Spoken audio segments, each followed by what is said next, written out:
Hello and welcome to the Creative Jungle podcast. I'm your host Sam. And I'm Diana. And we are all about bringing creativity to life and business. With each episode, we'll be speaking to artists, entrepreneurs, innovators, creatives on how they live creative lives and bring creativity to their business. Let's begin.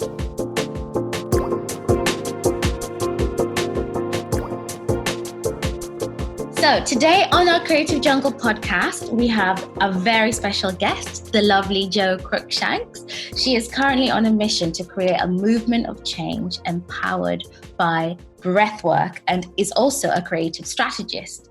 She runs a business called The Breathery, which is a gateway for people to find out what truly makes them say hell yes and be their true selves. Sam and I have done a few classes of breathwork and have absolutely enjoyed it and really found it very eye-opening.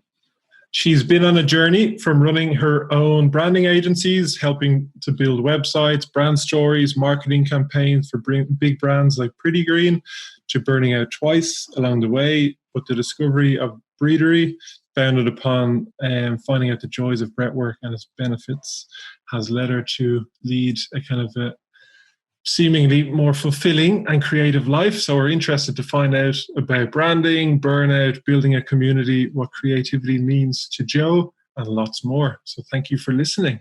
Thanks, Jo, for coming. Oh, thank you for having me. I'm so excited. Oh, great. No, we're really excited to have you.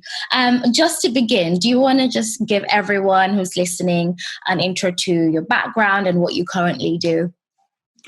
Yeah, so thanks for the intro. I don't think there's that much else to add to the backstory other than really alongside or underneath all of those so-called successes, you know, building the career and having the creative agencies, and from a creative sense, almost feeling like, yes, I'm being creative, but there's something more. So underlying that journey of what you could say outward success was a real feeling that there was something more.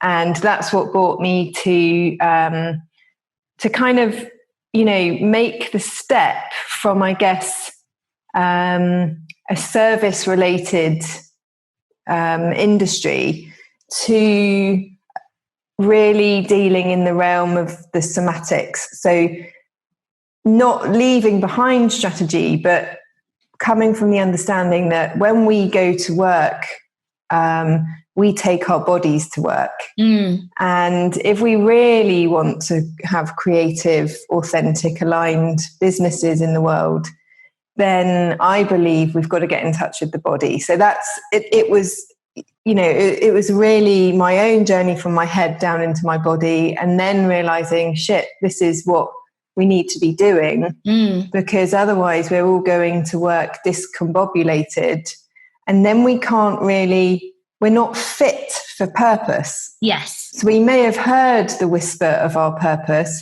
but then because we can't listen to the rest of the whispers from our body, we're not fit to carry out that purpose. Yeah. And so we miss out and we become ill from not listening. So I think that's the sort of how the two seemingly completely opposing worlds are actually an intersection. Yeah.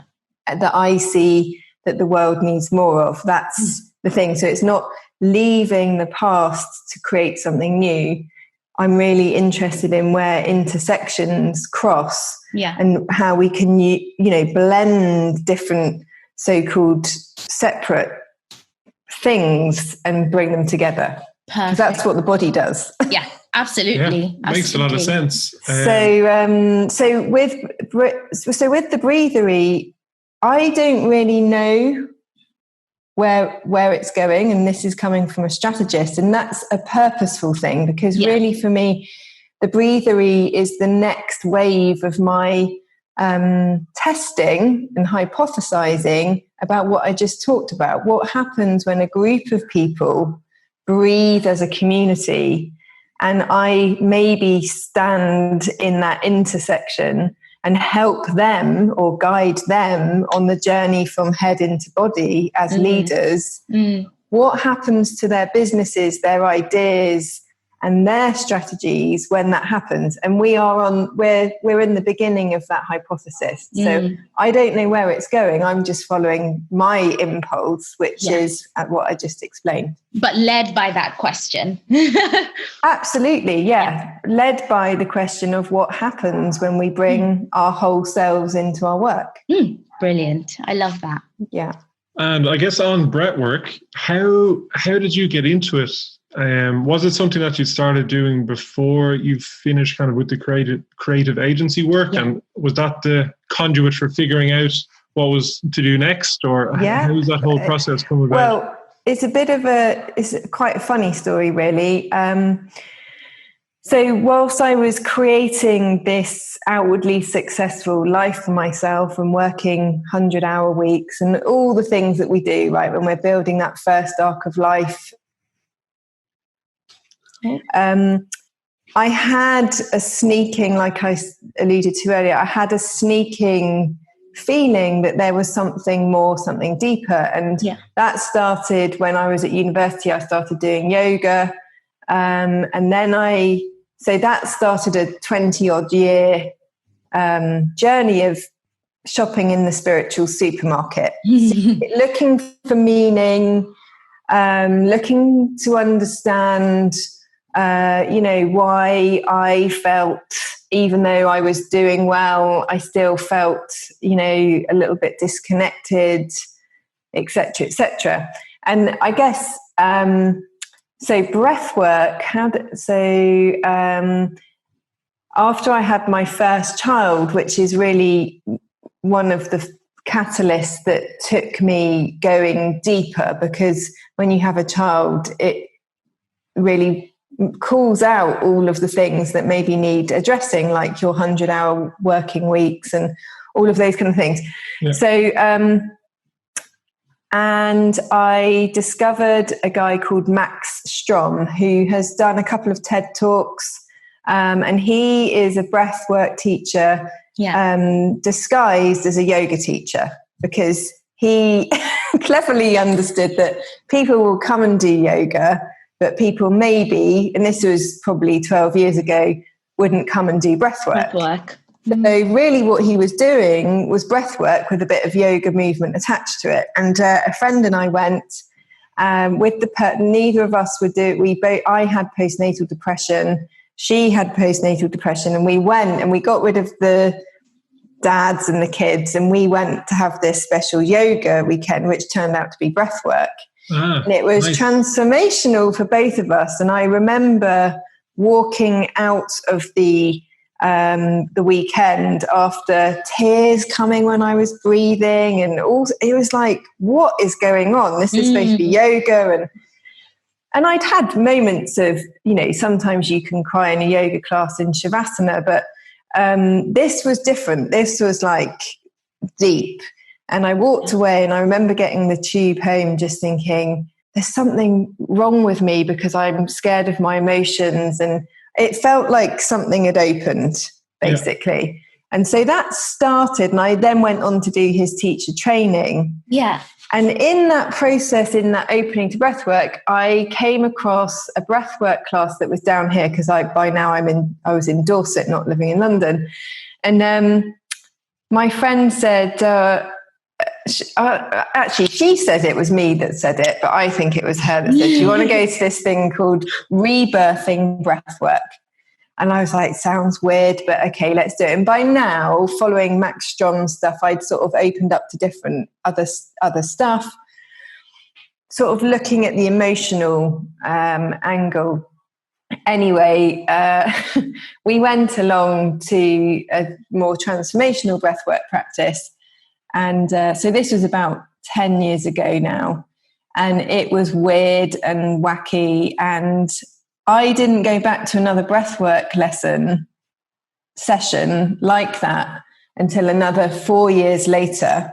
So it took me, that's why I always am so grateful for people who come back, to my breathwork a week later, because it took me so long to even trust in the breath. And was it from just the power of the experience that you had? And it was, I labeled it weird. Yeah, and I labeled it weird. And this isn't anything against the teacher, but I guess one thing that I'm really conscious of is that, you know, the world doesn't need, breathwork is powerful, but at the same time, it needs to be for everyone. So I guess what wasn't made clear to me on that breathwork journey was, you know, that it was safe for those strange things to happen to me in breathwork. In fact, it was healing. Yeah. So I just was left a bit like, a bit weird. Yeah. Cut to the next 4 years later, someone else invited me to a breathwork class in London, and she was the most unlikely candidate for breathwork. And I'm just going to share my shadow here, because the sort of dark side of me wanted to see her have this go through this. Like, oh my God, this is going to be worth going to see, the because spectacle of it. Yeah, the spectacle, isn't that awful? But anyway, it was thanks to that, because that was a beautifully held session, and a lot more care was taken, or a lot more awareness was taken as to people coming into it newly, and what, you know, to be okay with not really understanding what was going to happen.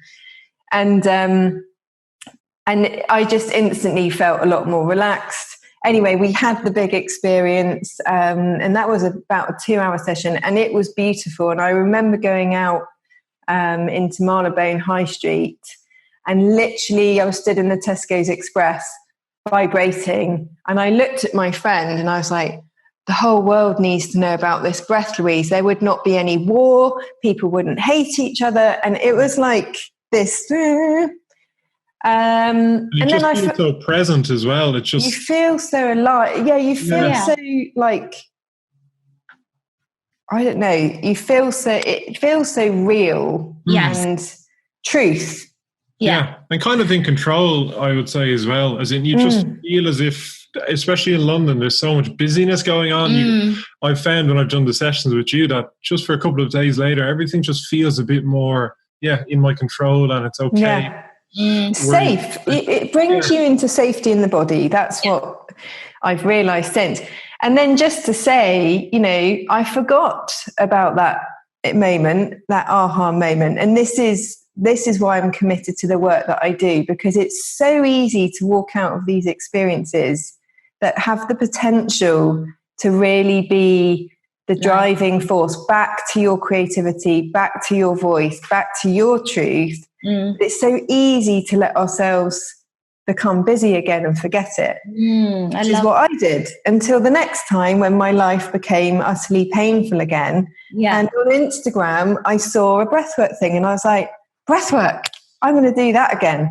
And I did it in my own home. Is it a good time to tell that story?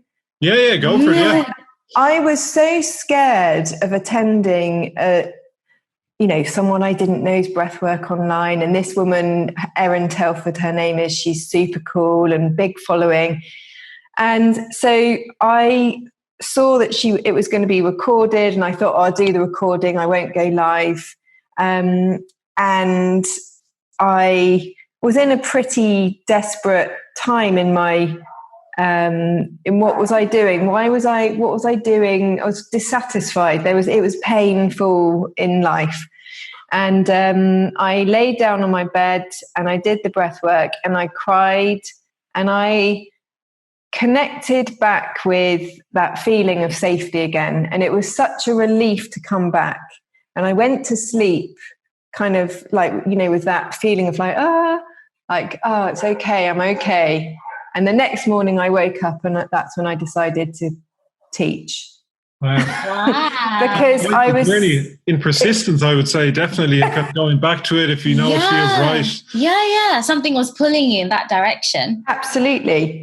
And it was like another light bulb moment, when your muse taps you. Yeah.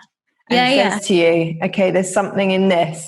Yeah. And this time I was willing to listen, and I took action. Yeah. And that's been the course ever since. And I had no money at the time. So I emailed my teacher that day and said, I've got no money, and his training was in New Mexico. I've got no money at the moment to spend on this. In fact, my company, my second agency, was struggling. I had stuff going on with my son. You know, it was really stressful. And I emailed him and said, I'm just following an impulse. I feel like I've got to come to your training. And he was like, okay, let's make it work. And the training was about 6 or 9 months later, and I managed to make it work, make it all happen. Amazing. Really good story of following your, just as an itch. There's been itch there for 10 years. Whatever circumstances finally formed that you had the opportunity to go after it. Absolutely. And that's really what my work's all about, because I realize, looking back, like you can see, but you can't see it when you're in it. Yeah. My busyness and my body's pain at knowing I was doing things maybe the wrong way or in the wrong structure was whacking me over the head half the time. Yeah. But I still couldn't hear it. And so even though I kept having those moments that were pulling me and go, come on, this way, this way, this way. You know, I think that's the story of many of us. And I think the more the struggle is in that journey of finally going, oh, okay, you mean that way. That's the bit that I hope in my work I help collapse down a little bit. Yeah. Definitely. Really like that. Because I think in a lot of cases as well, people, especially if they've busy day jobs and have a nice salary, looking at the risk of not doing something or not pursuing it is far greater than taking 6 months, 3 months off work and going down a path, whether to learn breathwork or whatever the case is, or a new skill. Like, people always look at, the risk of, I mightn't be able to get a job again and all those things. But you work for a long time and you do things for a long time. There's plenty of time to kind of recover or to take a break and kind of pursue something. Yeah. And try something different. But on the trying something different, if anyone's listening to this, what would you say? And they've never done breathwork. What do you mean, before? If anyone's listening? For all the people listening to this. Everyone who's listening who's not tried breathwork and they want to try it, what would you say to them to just encourage them to, what can it do for them? Yeah, if there is a little piece, because obviously to some people it will sound terrifying what I'm talking about. And actually it's about, if it sounds terrifying, I would say that's a good reason to do it. Because what scares us often has the way for us or has something new for us. So that's the first thing. So if what I've said is terrifying, then that's a good thing. And it probably means that it would be good to try breathwork. Also, if there's just like oh, wow, this sounds interesting, then I have the Friday session. If people feel drawn to me, there's lots of amazing breathwork people out there. But if you wanted to try with me, I have a free class on a Friday. You just have to sign up to my newsletter. There's nothing else to exchange other than you showing up. And I send a replay so that if, like me, you're too scared or it doesn't feel right to be live, not that I pick anyone out. It's not like, it's actually a really friendly group of people. But if that was too far, then take the replay and do it at home like I did and just see what happens. Yeah, absolutely. From us being there, like, it's a very relaxed, very welcoming kind of setup that you have. And it's just, you always say if anything feels uncomfortable, you can open your eyes and then go back into it. So it's really, if anyone, whoever's listening and you're keen to try it, it's really, really relaxed environment. And honestly, it's been such an amazing experience for Sam and I doing it. We're just saying we need to do some breath work, actually. We're feeling the busyness kind of clutter our minds a little bit just with coming back from holiday, and we were literally just saying we need to do a breath work. And that's the great thing about it. It's like, you don't need to come, breath work in lockdown. It's been great because a lot of people come weekly, but really you know, like my case, look at the pattern that I did. I did over 11 years, probably 4 breathwork practices, but I can remember every single one of them and the impact it had on me. And each one of those took me it created something for me. And then, see, what I'm saying is it doesn't have to be something you commit to forever. It's just, you can do it. That's the beauty. It's a tool. It's a tool.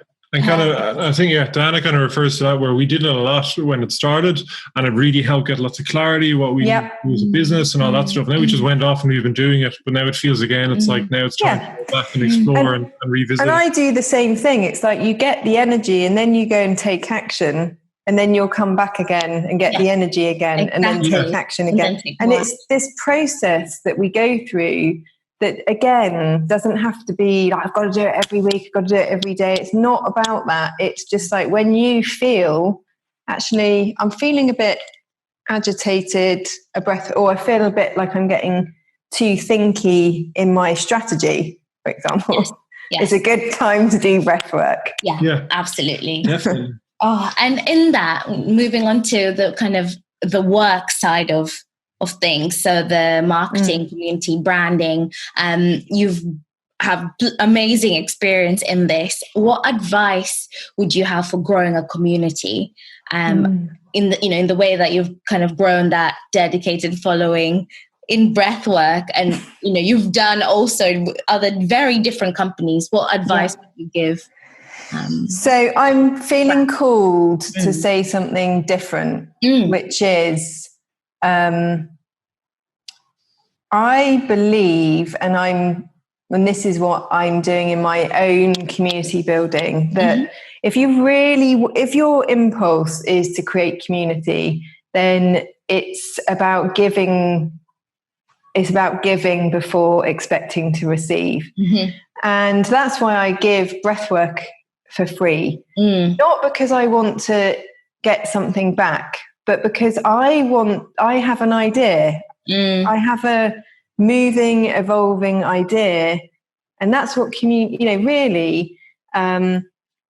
Communitas is a word that means a group of people who are aligned with their values, and for me, that's a genuine impulse. Now, we live in a capitalist society and we're told, hustle, put this in, and communities become a strategy. Yes.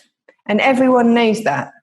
Yeah. So we can't engage in authentic exchange if that's the underpinning of the community. So what I would say is, to create community, we have to come into the emotions. We have to come into what does it mean to be a human who would stand with me in my community. And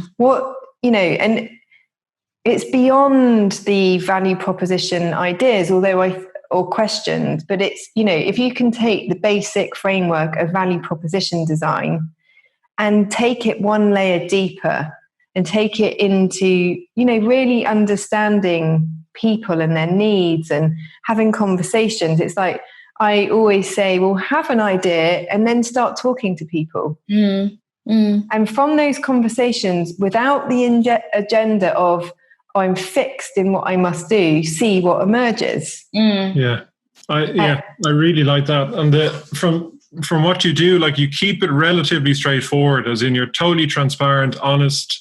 The mission is really clear. You have a newsletter that people sign up to. You give updates every week. You share the recordings. You're very consistent in all of that. And you're not trying to do 50 other things to complement that. You're kind of building a community, a lot of word of mouth, I suspect, people referring it on. And that's really sustainable as well. And as you say, it allows you to listen. As I think we've fallen guilty as a business to try and do 50 different things. And it's just, the message of what we're trying to do gets lost because you're trying to do 10 Instagram posts, Instagram stories, Facebook, all these kind of things. Whereas just having a nice email list that people read and that grows is really powerful. So my open rate's about 50% continually, which, really in industry standards is unheard of. I mean, you're happy with 20%, and think about the waste. And this is the other thing, is my whole journey as a creative agency owner is, agencies charge by the hour for work, okay? And a lot of that work, to be frank, is bullshit. And so there's a lot of waste, and people in creative agencies are hugely creative, but they're having to play the game of the transactional structure. And there's so much waste that happens in that. And interestingly, I'll just share, going blindly into this as I have done, because it probably may sound to people like, oh, well, it's okay because she doesn't have to worry about money and da, da, da. I do have to worry about money. My husband's in a startup himself, so he's on funded money.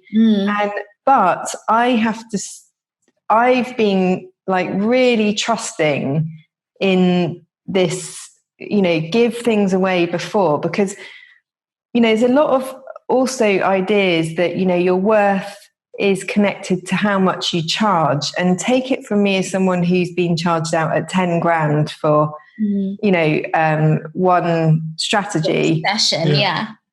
That didn't make me feel worth anything. I know that giving this mission, this purpose, by sharing it, I'm not devaluing my worth. I'm actually sharing with authenticity. And what's interesting is I've actually had people from doing this, and this is no manipulation from me, come forward and say, can you help me birth this idea? Can you help me? I've got this money. I don't really know what you do, but I think you can help me. Brilliant. Nice. And so I've had work emerge from this complete standing of like, okay, I'm not going to charge. It's because everyone can see. That's such a really amazing point. When you connect authentically and you give authentically, people really see your value. And then that side, actually, that business monetary side almost flows through that but you don't need that to underpin everything you're doing. And everything is a conversation. So some people have got more money to spend on their thing than other people. But from my point of view, that doesn't make the people who don't have as much money not important or viable to work in this way, because what they're drawn to is actually, I totally get that I need to create an embodied, there's an embodied. So using our body, the body's wisdom, connecting with our soul, finding the golden thread of our soul deep in our body that is pulling us, so that we can move from pushing something to happen to being pulled. I really like that. Nice. I really, really like that. So connect. I think please just say that last bit again, because I think that's golden. Okay, well, so I don't know if I'll be able to say it because it's close to me, but it's about moving from pushing something and striving to where we are pulled. We're being pulled by what wants to come through us. This is us reconnecting with the idea of the muse. The muse is from Greek, that there is, or the soul of the business that I do in Cosmic and Kismet. Maybe we can share that link as well, which absolutely workshops about connecting with the soul of your business. But I believe that there is what wants to come through us in our work has a soul. It has an archetype. It wants to pull us. It's like, so we have to move from becoming the conductor to the instrument. And you get rewarded by staying close to that. And again, just kind of, I don't want to keep referring back to MIO, but that has kind of happened where we just kept it very open, and it was cool. We want to help people get creative, and just all sorts of opportunities have kind of flown from that, and us making sure that every experience is enjoyable. It just feels like the universe is kind of going, nice job on kind of doing something, trying to be impactful and keeping the soul of what you're doing front and center, and then just things will flow from it. Rather than and this is the thing, over lockdown, I think 75 people have done that Cosmic and Kismet course and breathwork. And they're like, haven't changed my website, haven't changed anything about my messaging. All I've done is connect with the soul of my business and start to understand that it's a relationship. Yeah. And I'm listening and I'm aligning things. And one woman, she said to me, I've been in this business for 15 years. I've never been busier. You become magnetic because it's like universe goes, okay, here you go. This is what you want, yeah. But also just from a day-to-day making decisions, if you're more closely aligned with your soul and your purpose, you'll make better decisions that are better in the long run. You'll have more energy, I would think, as well, because you're not trying to be something else. You're just being what feels right and what you kind of... That's right. And you know what? The hard thing when we do this work is to not listen to what's out here. Because just when I decided, I connected with the soul of my business at the beginning of lockdown. I was like, I've been, the other thing that we haven't talked about is I have been through walking away from my company, closing companies, massive failure financially. I've had those experiences that we're all terrified of in business. We're all moving away from the worst thing that can happen. And I've been through that. So I was really like, I know what it's like. So I was like asking, well, how should I serve? Should I do courses? Should I should I, and it was like, okay, offer everything free. Yeah. And I was writing it thinking, oh, great, brilliant. And then, I go to my husband, he's in startup, funding in that whole model. And he's like, what are you doing? And I've just trusted. And it just goes to show. And, it's been people, why, even you were like, why are you not charging? And it's like, because I that's what I've been told. Just a note on our sponsors who brought you this podcast. MYO Make Your Own runs over 14 different arts and crafts workshops, both online and offline. We also make creative how-to content for brands. Check out @MYO London for more details. Creative Jungle Company produces lots of creative kits for friends, families, companies and events. This podcast and also shares lots of learnings on creativity and creative thinking and how they could be helpful for you. Check out creativejunglecompany.com for more details on that. Back to the podcast. And I guess on that point, because you've been doing it for a number of months now, have you any inkling to say, right, I will start charging? Yeah. Or do you just think forever, this is the model and it attracts all the other kind of business in different ways around it? My impulse at the moment that is building is that to create I think that class stays free. Yeah. Okay. Yeah. And then I think the next phase is a community, because there's so many crossover with like you and some of the other people I speak to. And I think the exchange where I, maybe get charged is doing what I'm already doing. So it's already evolving, which is when someone's got an idea that they want to birth. Nice. From this place, they've had the download, and then they're like, yeah, but they just need some, a midwife, a birth doula to just go, like this. Yeah. And a bit of guidance. And so whether that's one-on-one or in small groups, that's kind of what I'm drawn to at the minute, but it is not fully formed yet. No, it makes sense. And it's good to know that, it could change tomorrow or it could change in a few months or a few years, to be open-minded to it. Absolutely. And the other thing is doing one-on-ones with people who maybe want to work a bit deeper on something. So that's the other kind of offering. Yeah, absolutely. Makes sense. I get one more question just on kind of the branding side, just to draw some parallels, I guess, from at the moment you've kind of figured out what you want to do and you work with lots of people coming up with new ideas and growing them. How would you apply a bit from the branding point of view what you've learned to big companies? And I know you've worked with tons of big companies in the past. Yes. How has that changed what you know now? If you were to go back, for example, and work with a huge business that was like, come up with a new branding strategy, is it all going back to storytelling and the soul? Can you do that in big brands? What's your kind of thinking on that? I've always done storytelling. So I always follow, in the strategic sense, the sort of framework from Joseph Campbell, which is archetypal. And I still firmly believe in that. In fact, it is a great structure for any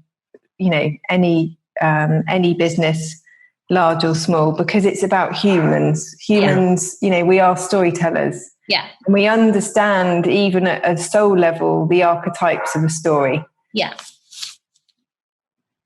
Is that okay with the dog? Yeah, absolutely. Sorry. So I still I'm doing a little bit of bigger company stuff, and I still apply storytelling. So it's the same principles, but maybe I do the deeper work as opposed to the client. Yes. Okay.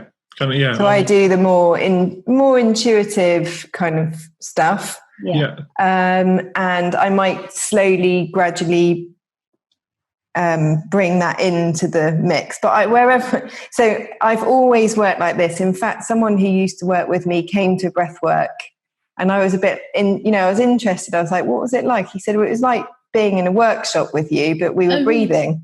And I just thought that was so funny, because I was like, oh, right, so I've always been doing this thing where I'm picking and, I'm taking away what is normal belief and, looking a bit deeper. That's the thing. That's the way of, just going, really? Do we have to do it like that? Can we do it? So I would still do exactly the same thing. And what I learned from, I loved you saw that talk that I did with Pretty Green and Liam. But, I learned a lot of great things working with strong kind of identities like Liam about authenticity. Yeah. Because he was so, he was Marmite. You either love him or hate him. And all of these people, saying about niches. I mean, he understands, that. And it's not just niche as Sandra works in blah, blah, blah. He's, the humour, the nuances, he really gets it. Yeah. And it's just true to himself, I guess. He just is. He probably hasn't changed since he was 16. He's comfortable with himself, doesn't feel he needs to change. He's just, and so in that, I loved that about that bravery to just be and it was authentic, and he did it in music and he did it in clothes. And what's key about that is that idea of the artist. And that's the other thing that I always bring in, is that I believe we're all artists, and our work, a work of art is art. Yeah, it can be art if we allow that. I would say Liam Gallagher is totally in touch with who he is, and that's his art. And so we all need to be a bit more like that. Yeah, I really like that. Definitely. I really like that. We need to be more like Liam Gallagher. Yeah. That's going to be the quote for the podcast episode. And linking to that, how he's an artist. Sorry, Sam, did I? No, go. Was that a question?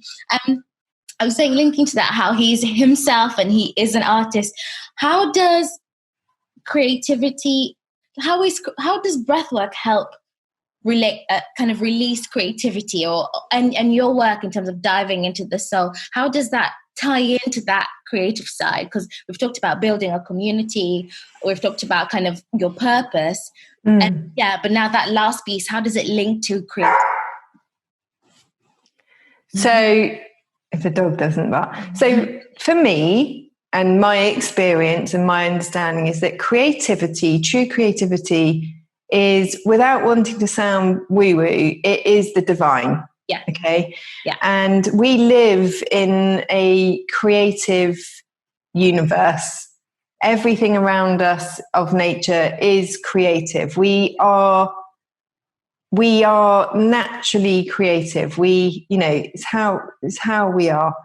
And so if we can come from the viewpoint that creativity is about divine, and it's about not something one person has more of than the other, it's about opening to that divine. And this doesn't mean that you have to be religious or anything like that. It's, when I say divine, it's a feeling of inspiration. So if you, let's just take the word inspiration, inspire means to breathe in. And many of the mystics and the, the Sufis, yogis have connected breath with spirit. In fact, in many languages, they are the same thing. So we could say then, we could hypothesize that the breath gives you access to the divine, to that inspiration, and it creates space for that to flow through us. It's not, in a way, in the old days, the creativity was something that you invited in. We've read a lot about creativity, and the history of it is fascinating in terms of, people thought it was a divine intervention. Like the early painters thought, I actually didn't make that painting. It was just, I was the conduit to do it, and they didn't even sign. And have you ever had that in creativity when you are in flow and you stand back and you go, wow, I didn't actually think about that. That's what we're all searching for. So you could say that creativity, true creativity, lies in the unseen, in the unknown. Yes? Yeah. So to access that, you have to have tools that help you unsee and unthink and undo the logical mind. Yeah. That's breathwork. Yeah, it's like just open the lock and then flow. Absolutely. It is interesting when you start thinking about it, from that perspective where it's in you and you need to release it rather than you need to pull it in and get it from somewhere else. It feels a lot more empowering. Literally, absolutely. Yeah. And that's changing the story of creativity. We go back to storytelling. I'm sorry about the dogs. No problem. What's the dog's name, actually, for anyone who's... There's two. There's Rosie and Bruno, and I've banished them outside, and I do not know what they're so uppity about. But they want to be featured in the podcast. So that's the thing. We can step... The hero's journey of creativity is, I thought I needed to go to art school and be a certain type of person to be creative. But, my art teacher told me I couldn't paint, so that means I'm not creative. And those kind of stories, the impulse to create is in all humans. At some level. So... It's amazing, that so many people get put off from painting just as a particular art form or art and craft, that so many people are like, I'm not good at painting, and then they give up, or that happens in school where they're told it's not particularly good. And there's so many other ways to be creative than painting. And even the most famous painters would have taken months with tons of mistakes to make a painting, but you only ever see And that's why I think everything can be this art. Our work, how we do our work. So my breath work on a Friday, the music I choose, the themes I go in with, I'm asking for creativity, I'm opening myself to that. Yeah. And that's my intention, is to create something that, because art is an expression or transmission of one person's understanding of emotion to another. Yeah. And when you get that, it's infectious. Yeah. So if we apply that principle to work, we want our businesses to be infectious. We want people to lean in and know more. Yeah.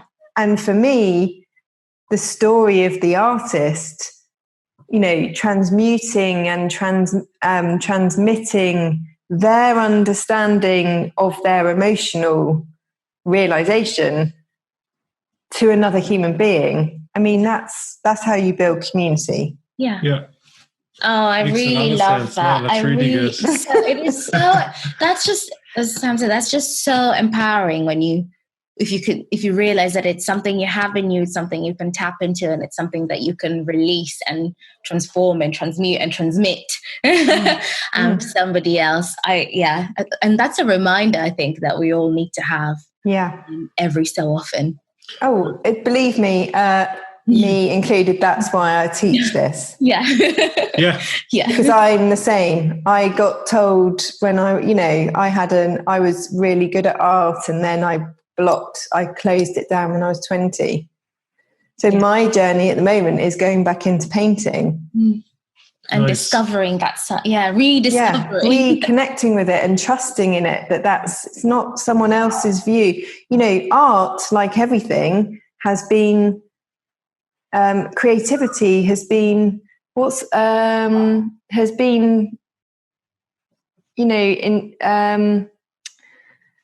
structured by the patriarch. Yeah. It's the ones that are blessed, the ones that have this, it's all othering. And it's all, it's all these systems that are all coming out at the moment, including Black Lives Matter and all of that. It's all of these systems of meaning. One person can have it, one person can't, based on X, Y, Z. It's, all being uprooted. It is all being uprooted. Yeah. And there's a bit more of an understanding, I guess, in the last 15 years or so around creativity, because nobody knew how the hell it happened, or the science and studies have been done to kind of see, everybody does have it. This kind of brings us nicely to the next topic. Yeah. In terms of, we've kind of gone through just now about creativity, and it is in your control. There's a well of it inside you, bursting to come out. The next topic is a bit more serious, I guess, just around self-care. In terms of, really now we're in the middle of COVID, people's lives have been turned upside down. But there is things that most people can do that can help de-stress and worries of burning out and all those kind of things. Is there a couple of things that you recommend to people listening if they are feeling particularly stressed out or burnt out? Yeah. Obviously, breathwork is a really good vehicle for it, but is there a couple of things that you've done in the past that could be useful for people that need a bit of, reassurance, or a couple of tools that they could draw on to kind of help them? So a really good thing, and there's a lot of research around this, is just simply making sure that you're, from a breath perspective, there's a lot of linking with, and I'm getting more and more interested in this and doing more courses on the mechanics of breath and how that affects anxiety, depression, etc. So moving aside from it as a creative tool, but as just a basic foundation for health and mental well-being, just to make sure that when you're breathing, as much as you can through the day, to close your mouth and breathe through your nose and slow your breath down at least 3 times a day, down to 5 counts in, 5 counts out. Very simple. And if that's too long, because some people may be anxious about slowing their breath down, to just slowly eke the breath out before there's a feeling of panic. Yeah. Because when you slow your breath down, and this was my experience, too long, there's a feeling of panic. And that's just tension and trauma in the body. And also it's all from your CO2 regulation, because when the body gets anxious, the mouth opens. So the chemistry is not right in the body. And so just to simply close the mouth and slow the breath down, those 2 things can seriously deliver to the parasympathetic nerve system. Nice. Wow, such a simple tip. That's just really simple, because I like simple things. The other is to walk outside barefoot.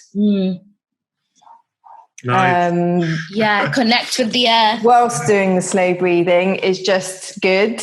I find personally, I know it's boring, but drinking water. I mean, I've tried so many things. It's like you have to try things that work. Yeah. Sometimes if someone has got a lot of anxiety, coming into the body is not comfortable. So going for a walk is. Yeah, absolutely.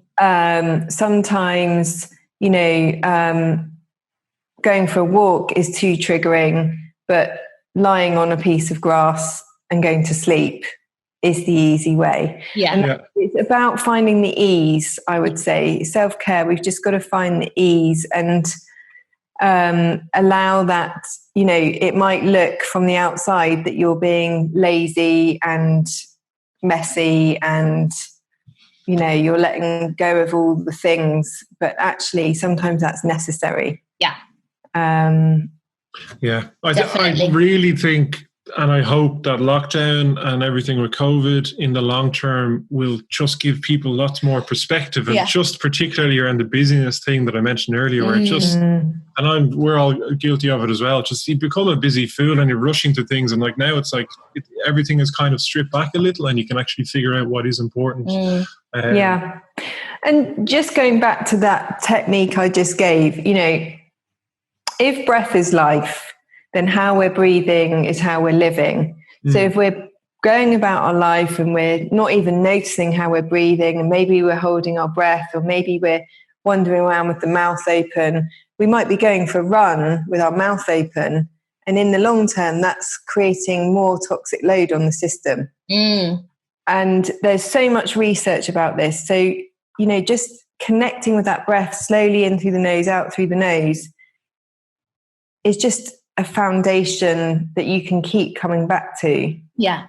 You know, and it can be that simple. Yeah.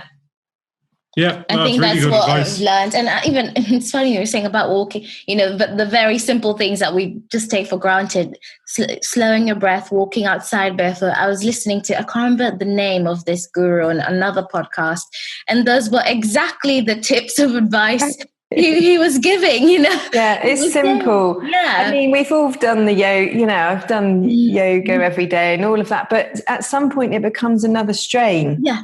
And if that's not working for you, go back to the basics. The basics, and find the ease. Find the breath. That's the, it's got the soothing in it.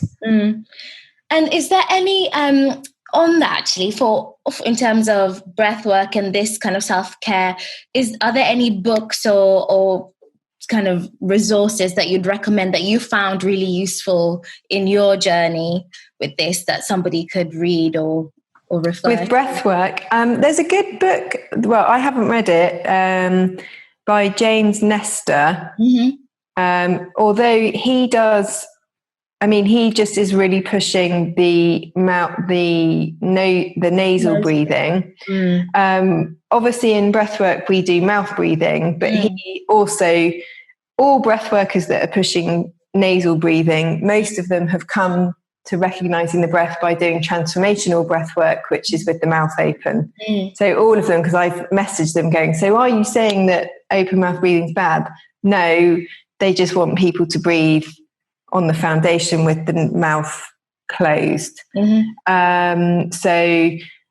So apparently that book's very good. I've listened to some podcasts with him. The Breath Guy has just bought a book out. Okay. Richie Norton. I haven't read that either, but I think he bought it out last week. It's going to be good because, you know, he's trained by Dan Brule. Dan Brule also has a good book, but I can't remember its name. And there's lots of resources. The main thing is with breath is if it interests you is to try it, because like yoga, it's like trying to explain, what's that?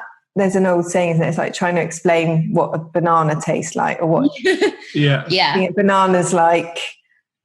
You know, you're better off trying it and seeing how you feel. Yeah, absolutely. And, you know, just to learn how to breathe properly. I think James Nestor's book would be a good one. And there's a guy called Brian McKenzie who's in the States, who's just like a total breath geek on the power, speed and endurance side of breath, because there's so many different much that it could get quite confusing. Well, these books that you've suggested, to get people started on it, I think that these are really great suggestions.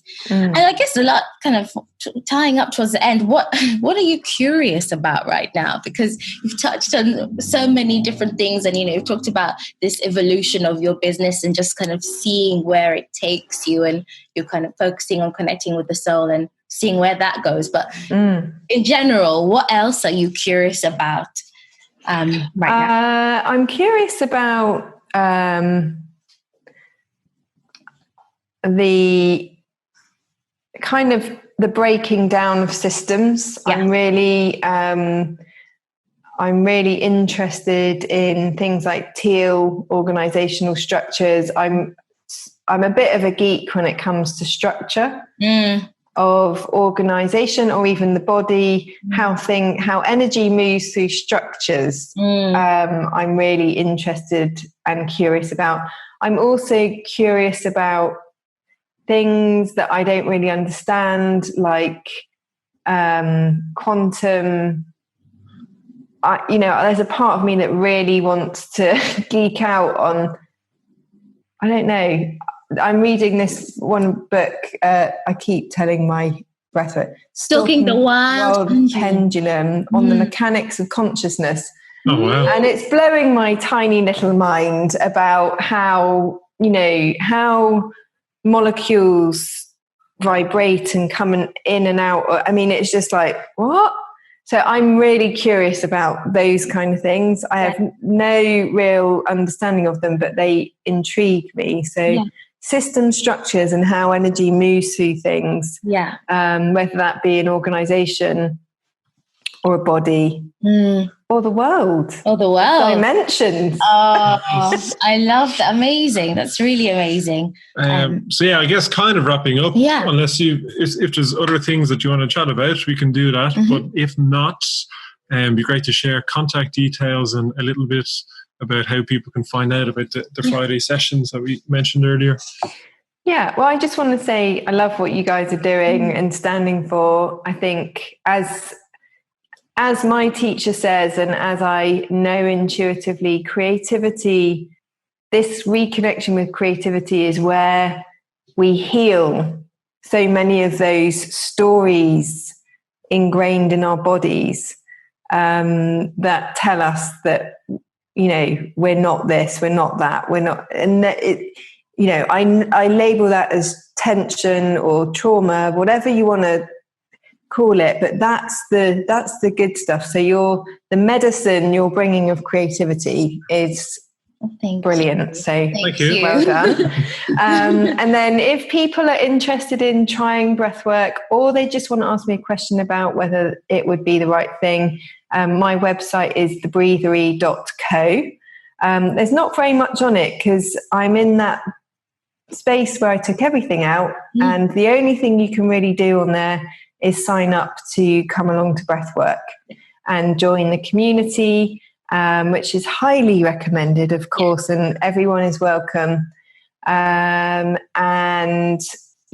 you'll get sent an email with the Zoom details in, or the replay, and that's my invitation.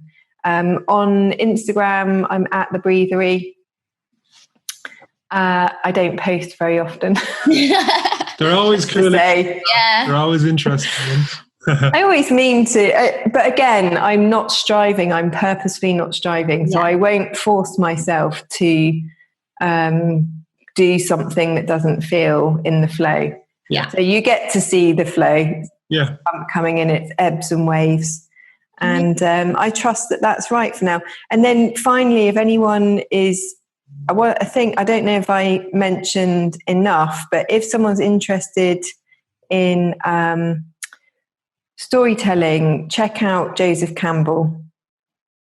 Because he's the master. He's the one. We'll put a link in the description. Yeah, we will. And he's all about, following your bliss, and it's just beautiful. It's just, I really recommend his work. Amazing.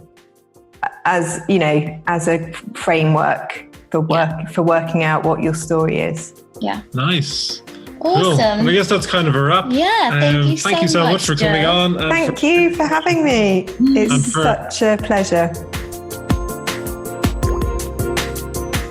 So, how did the podcast go?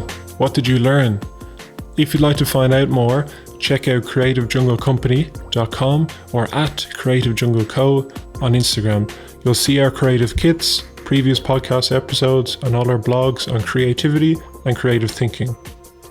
If you'd like to leave a review, we'd very much appreciate it, but we really hope you have a colourful and creative week.